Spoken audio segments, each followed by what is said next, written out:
ఈరోజు మనం యాక్చువల్గా ఇంతకుముందు మనం ఎస్క్యూఎల్ స్క్రిప్ట్స్ గురించి నేర్చుకున్నాం కదండి. అంటే క్వరీస్ ఎలా రాయాలి, టేబుల్ ఎలా క్రియేట్ చేయాలి, రికార్డ్ ఇన్సర్ట్ చేయడం, అప్డేట్ చేయడం, డిలీట్ చేయడం, మనకు కావాల్సినట్టు రికార్డ్ని జనరేట్ చేయడం, అంటే డిఫరెంట్ టేబుల్స్ నుంచి డేటా తీసుకురావడం, ఇదంతా కూడా మన ఎస్క్యూఎల్లో రన్ చేయడం జరిగింది. అయితే యాక్చువల్గా మనం ఏం చేస్తాము, .NET తోటి ఎస్క్యూఎల్కి ఇంటరాక్ట్ అవుతామండి. దీనికి ADO .NET అని చెప్పేసి యాక్టివ్ఎక్స్ డేటా ఆబ్జెక్ట్ అని ఉంటుందండి ఒకటి. అంటే మైక్రోసాఫ్ట్ వాళ్ళు ప్రొవైడ్ చేసినటువంటి నేటివ్ డ్రైవర్ అండి. సో ఈ నేటివ్ డ్రైవర్ కన్నా ముందు కొన్ని డిఫరెంట్ సినారియోస్ ఉన్నాయి. అవి మనం ముందు తెలుసుకున్నామండి. అంటే వన్స్ ఇదంతా అయిపోయిన తర్వాత then we will discuss. Present ఏంటంటే .NET నుంచి మనం డేటాబేస్కి ఎలా కనెక్ట్ అవ్వాలనేది ఒకసారి చూద్దాం. దానికోసం నేను ఏం చేస్తున్నానంటే ఒక న్యూ విండో ఫామ్ ఒకటి తీసుకుంటున్నాను. తీసుకుని దీనికి నేను DB కనెక్ట్ అని చెప్పేసి పెడుతున్నాను. అంటే ఈ ఎగ్జాంపుల్లో మనం డేటాబేస్కి ఎలా కనెక్ట్ అవ్వాలనేది చూస్తాము. సో నేను ఏం చేస్తున్నా అంటే జస్ట్ ఒక బటన్ తీసుకుంటున్నాను. బటన్ తీసుకుని బటన్ జస్ట్ నేమ్ చేంజ్ చేద్దాం. టెక్స్ట్ వచ్చేటప్పటికి కనెక్ట్ అని. అంటే నా ఇంటెన్షన్ ఏంటంటే మీరు ఈ కనెక్ట్ అనే బటన్ క్లిక్ చేయగానే డేటాబేస్కి కనెక్ట్ అవ్వాలి. ఓకే. సో అయితే మనం డేటాబేస్తో వర్క్ చేసేటప్పుడు ఒకసారి దాన్ని రివైజ్ చేసుకోండి. ఫస్ట్ ఎస్క్యూఎల్లో లాగిన్ అవ్వగానే అది మనకు విండో చూపిస్తుంది. ఆ విండోలో మనం ఒక IP address, user ID, password enter చేస్తాం.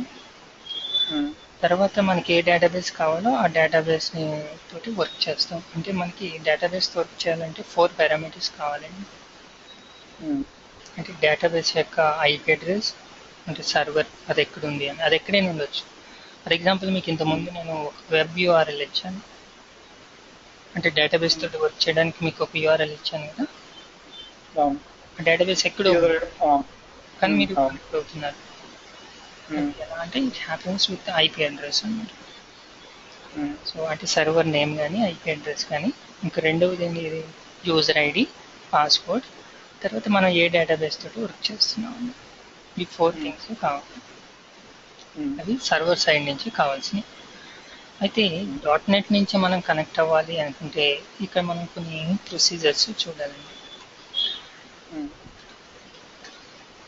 థింగ్ ఏంటంటే యాక్చువల్గా ఇక్కడ మనకి SQL data dot SQL client అని చెప్పేసి ఒక నేమ్ స్పేస్ ఉంటుంది.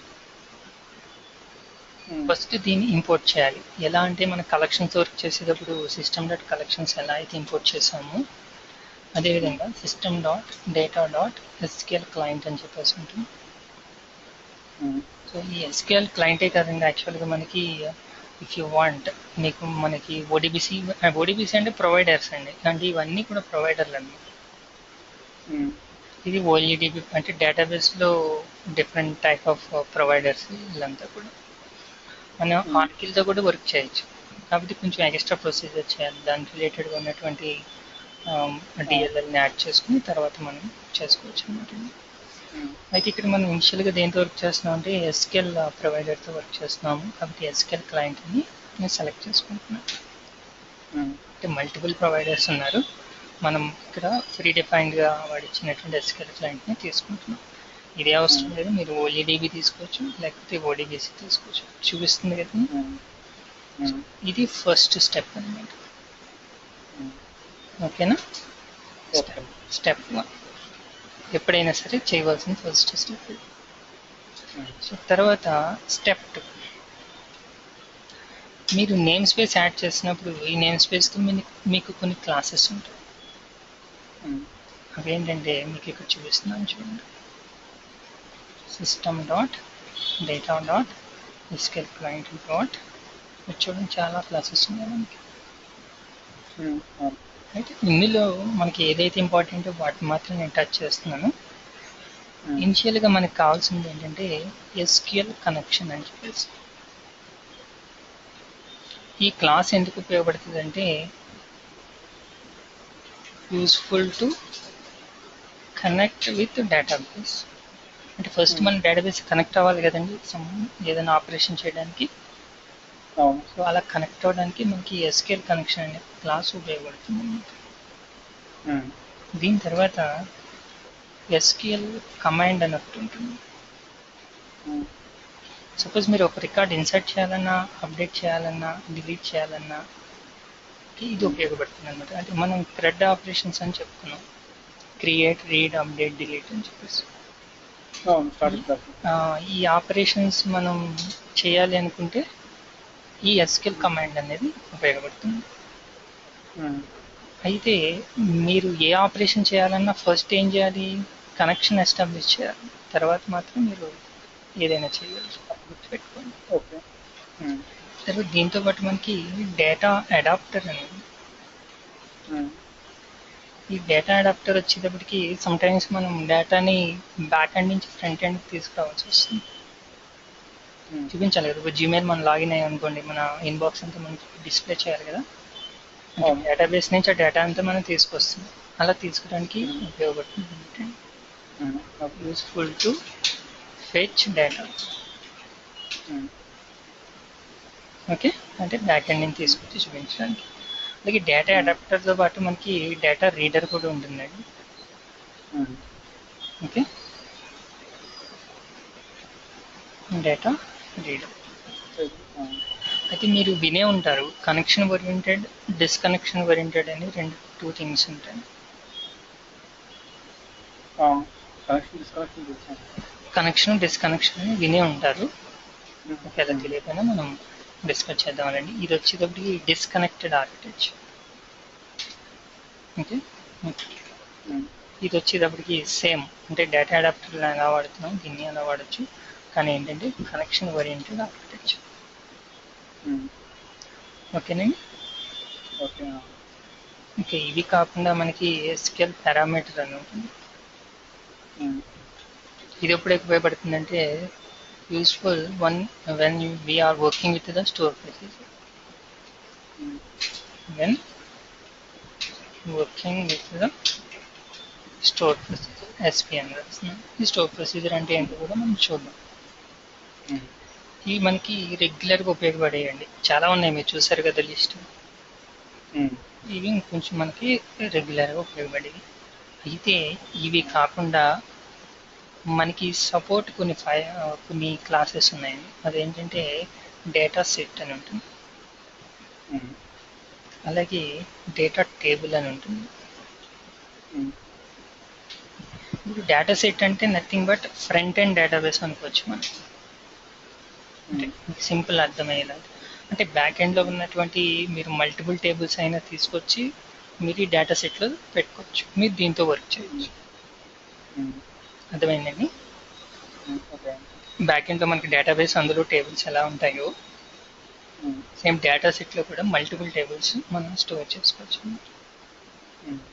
అయితే డేటా సెట్లో టేబుల్స్ ఉంటాయి కదండి, అవి డేటా టేబుల్. అలాగే మనకి డేటా కాలం, డేటా రో అని కూడా ఉంటాయండి. డేటా రో అంటే టేబుల్లో ఒక రో, కాలం అంటే టేబుల్లో ఉన్నటువంటి కాలం. ఓకే, ఇవన్నీ మనకి ఎందులో ఉంటాయండి, ఈ 5 కూడా ఈ నేమ్ స్పేస్లో ఉంటాయి. కానీ ఈ కిందున్న ఇవన్నీ కూడా ఎందులో ఉంటాయంటే SQL డేటా, ఇప్పుడు సిస్టమ్ డాట్ డేటాలో ఉంటాయండి. ఇది వచ్చి system dot data dot SQL client, ఇది వచ్చేటప్పుడు సిస్టమ్ డాట్ డేటా. వీటిని అన్నిటిని యూజ్ చేసుకుని మనం చాలా ఆపరేషన్స్ చేయొచ్చు. అది ఎలా అన్నది మనం 1 by 1 చూద్దాం. ఫస్ట్ మనం స్టార్టింగ్ చేయవలసింది ఏంటండి, SQL కనెక్షన్. అంటే వీటిలో మీరు ఏది ఉపయోగించాలన్నా ఫస్ట్ మీకు ఏం కావాలంటే SQL కనెక్షన్ అనేది కావాలి. ఈ SQL కనెక్షన్ ఏం చేస్తుంది, డేటాబేస్కి ఒక కనెక్షన్ ఎస్టాబ్లిష్ చేస్తుంది. ఓకే అండి. అయితే ఇదంతా ఒకటి. ఇప్పుడు SQL కనెక్షన్తో వర్క్ చేయాలంటే ఏం చేయాలి, ఆ స్టెప్స్ చూద్దాం.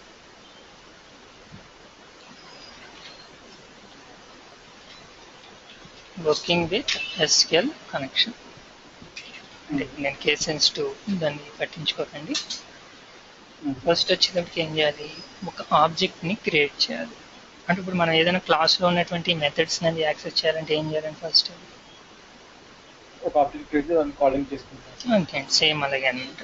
So create object. ఓకే, రెండో స్టెప్ వచ్చేటప్పటికి మీరు ఆబ్జెక్ట్ని అక్కడే డిఫైన్ చేస్తారనుకోండి. అంటే suppose for example class ABC ఉంది, దానికి ABC object equal to new ABC అని ఇక్కడే రాసేస్తారనుకోండి, నాట్ ఎన్ ఇష్యూ. ఒకవేళ ఇక్కడ రాస్తే, అంటే అలా కాకుండా జస్ట్ మీరు ఏం చేశారు, క్లాస్ ఏబీసీ అని చెప్పేసి జస్ట్ ఆబ్జెక్ట్ క్రియేట్ చేస్తారంటే దాన్ని డిఫైన్ చేయాలి. అప్పుడు ఏం చేస్తారు, డిఫైన్ చేస్తారు. డిఫైన్ ఆబ్జెక్ట్ అంటే ఈ రెండు స్టెప్లు ఒకే లైన్లో చేసేయచ్చు, లేదా విడివిడిగా చేయొచ్చు, రిక్వైర్మెంట్ని బట్టి చేసుకుంటాం. తర్వాత ఏంటంటే add the parameters to the object. A parameters మనం ఇంతకుముందు చెప్పుకున్నాం కదండి, సర్వర్తో ఇంటరాక్ట్ అవ్వాలంటే మనకి సర్వర్ నుంచి 4 వాల్యూస్ కావాలి. అవి ఏంటవి, server name, database name, user ID, password. ఈ 4 వాల్యూస్ని దానికి పంపిస్తాం అన్నమాట. దీనికి డిఫరెంట్ వేస్ ఉన్నాయి, అవి ఎలా అనేది మనం చూద్దాం. ఈ ఫైనల్గా ఏం చేయాలి, కనెక్షన్ ఓపెన్ చేయాలి. Open the connection. సో వీటిని మనం యాక్షన్లో చూద్దాం. ఫస్ట్ ఏంటండి, క్రియేట్ ఆబ్జెక్ట్. సో ఇక్కడ నేను ఆబ్జెక్ట్ని క్రియేట్ చేస్తున్నాను. SQL కనెక్షన్ సింపుల్గా కాన్ అని పెడుతుంది. Okay, so now second step వచ్చేటప్పటికి డిఫైన్ ఆబ్జెక్ట్. ఏం చేస్తాను, con equal to new SQL connection. ఒకవేళ మీరు రెండు ఒకే స్టెప్లో రాసేయాలనుకోండి, వెరీ సింపుల్. ఇక్కడ పైన రాసేయచ్చు, లేకపోతే ఇప్పుడు మనం ఆపరేషన్ ఎప్పుడు చేస్తున్నాం, ఎప్పుడు కనెక్ట్ అవుతున్నాం, బటన్ క్లిక్ చేసినప్పుడే కనెక్ట్ అవుతున్నాం కాబట్టి బటన్ ఈవెంట్నే రాస్తున్నాను. ఎలా రాయొచ్చు మీరు, SQL connection con equal to new SQL connection. అంటే ఫస్ట్ స్టెప్ సెకండ్ స్టెప్ ఒకేసారి చేసేసాను, ఇంతకుముందు విడివిడిగా చేశాను. ఓకే, తర్వాత ఏం చేయాలండి, పారామీటర్స్ని మనం పంపించాలి. ఏమేమి parameters, server name, database, user ID, password. అయితే ఈ సిస్టమ్ క్రెడెన్షియల్స్ నేను ఇస్తున్నాను. క్రెడెన్షియల్స్ ఇవ్వడానికి కూడా మనకి యాక్చువల్ ప్రాపర్టీస్ ఉంటాయి. ఇక్కడ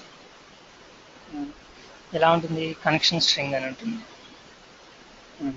ఈ కనెక్షన్ స్ట్రింగ్లో మనం వాల్యూస్ ఇవ్వచ్చు. సర్వర్ ఈక్వల్ టు డాట్ చెప్పుకున్నాం మనం. డాట్ అంటే ఈ సిస్టమ్ రిప్రజెంట్ చేస్తుంది. తర్వాత డేటాబేస్. డేటాబేస్ వచ్చేటప్పటికి ట్రావెల్ అనే ఒక డేటాబేస్ ఉంది. డేటాబేస్లో మనకి ట్రావెల్ అనే ఒక డేటాబేస్ ఉంది.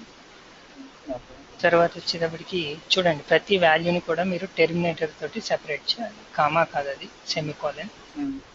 ఓకే, సర్వర్, డేటాబేస్, తర్వాత మనకి user ID. User ID equal to SA, password equal to ABC. Okay, 4 values ఇవ్వాలి. User ID, database, server name, database, user ID, password. ఇవి ఎలా ఇచ్చినా పర్వాలా, ఇది ఫస్ట్ ఇవ్వాలి అనే రూల్ ఏం లేదు. కానీ దానికి కావాల్సింది ఏంటంటే 4 వాల్యూస్ వెళ్ళాలి. అర్థమైంది కదండి. సో ఇక్కడ చూడండి, నేను కనెక్ట్ అవుతున్నాను. So we have a database named with travel.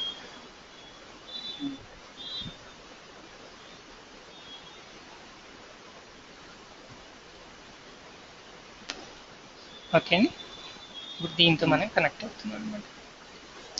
So తర్వాత అంటే థర్డ్ స్టెప్ కూడా చేసేసాను. ఓకే, తర్వాత open the connection. So con dot open అంటే డేటాబేస్కి ఫ్రంట్ ఎండ్కి ఒక కనెక్షన్ అనేది ఎస్టాబ్లిష్ చేస్తున్నాం అనమాట, ఈ ఓపెన్ మెథడ్ ద్వారా. ఈ ఓపెన్ లాగానే మనకి క్లోజ్ అనే ఒక మెథడ్ ఉంటుందండి. ఇది ఏం చేస్తుంది, ఆల్రెడీ మెథడ్ ఓపెన్ అయి ఉంటే కనెక్షన్ దాన్ని క్లోజ్ చేసేస్తుంది. అలాగే ఈ ఆబ్జెక్ట్తో పాటు మనకి చాలా ఉంటాయండి. సపోజ్ కనెక్షన్ టైమ్ అవుట్ అని ఉంది.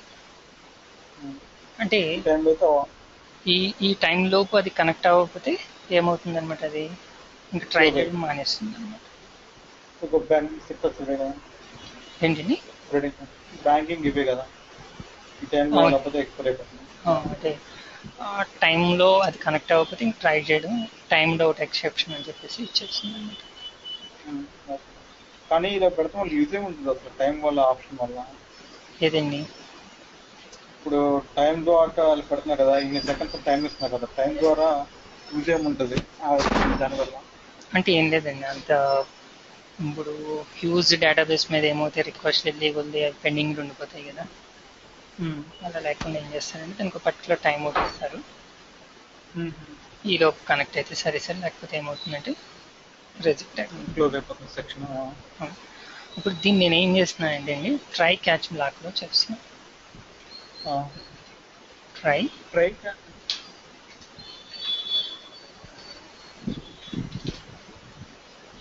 క్యాచ్లో మనం దీన్ని డిఫైన్ చేస్తున్నాం. ఈ ట్రైలో ఏం చేస్తున్నానంటే నేను కనెక్షన్ ఓపెన్ అయింది, ఇఫ్ సక్సెస్ దాన్ని ఏం చేస్తాను, message box dot show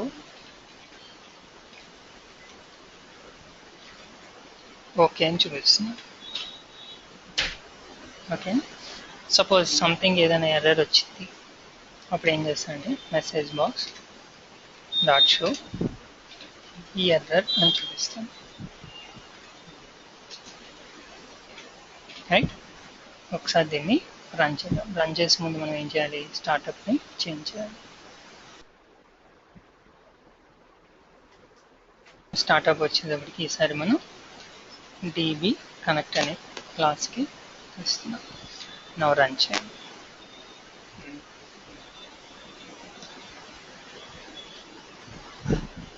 okay కదా, ఇప్పుడు నేను కనెక్ట్ అని క్లిక్ చేస్తే సో ఏమైంది, ఓకే అని చూపించిందంటే కనెక్షన్ ఎస్టాబ్లిష్ సక్సెస్ఫుల్. రైట్, ఈసారి ఏం చేద్దామంటే రాంగ్ డీటెయిల్స్ ఇద్దాం. అంటే సపోజ్ యూజర్ ఐడి SA1 అని ఇచ్చానండి. ఓకేనా, సో ఇప్పుడు ఏమవుతుంది, క్రెడెన్షియల్స్ రాంగ్ కాబట్టి ఏమవుతుంది, మనకి ఇక్కడ ఎర్రర్ వస్తుంది. ఆ ఎర్రర్ని ఇది త్రో చేస్తుంది, మనకి ఇప్పుడు ఎర్రర్ అని వస్తుంది. చూడండి, ఎర్రర్. ఓకే, మీకు ఎర్రర్ ఇంకా డీటెయిల్గా కావాలనుకుంటే ఇక్కడ మనకి ఒక ఆప్షన్ ఉంటుందండి, అదేంటి ఎక్సెప్షన్ ఆబ్జెక్ట్ ఇస్తున్నాను. ఇక్కడ ఈ ఆబ్జెక్ట్ ఒక ప్రాపర్టీ ఉంటుందండి మనకి, మెసేజ్ అని చెప్పేసి. ఈ మెసేజ్ ఏం చేస్తుందంటే ఏదైతే అక్కడ ఎర్రర్ రావడానికి రీజన్ అయిందో ఆ రీజన్ మనకి డిస్ప్లే చేస్తుంది. So connect login fail for user SA1 అంటే SA1 అనే యూజర్కి లాగిన్ ఫెయిల్ అయిందని చెప్పేసి చూపిస్తుంది.